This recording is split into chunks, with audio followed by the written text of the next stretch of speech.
This creamy vermicelli is a recipe straight from my childhood. I'm Jehan and today I'm going to show you how to make this dish. The first thing I'm going to do is to start by melting butter, and I'm using a heavy bottom pan. This is cast iron, just so that the milk doesn't burn easily. Next, I'm going to add the vermicelli noodles, and I'm going to allow the noodles to toast. And these are thin white noodles. You should be able to find them at an Asian store, Guyanese store. They should sell these noodles. As it cooks, the noodles on the bottom is going to get a toasty brown color, and this happens fairly quickly, so keep an eye on it. And it should look something like this.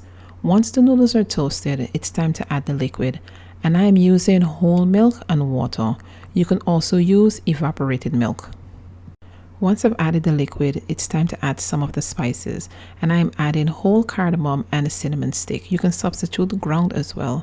And this is a sweet dish, so I've used Guyanese demerara sugar, and I'm also using condensed milk, but you can use one or the other or both like I did.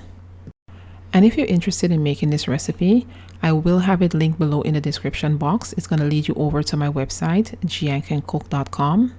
It will lead you to the full recipe, as far as a well-written blog post with tips and tricks and everything you need to make this dish really well. I'm going to bring this to a boil, and then I'm going to allow this to simmer for about 10 minutes. It doesn't take too long to cook because the noodles are really thin, but you do want to keep an eye on it to make sure it doesn't burn or the milk doesn't overflow. Now I am making this as wet vermicelli noodles or as a porridge, so this is the consistency we're looking for.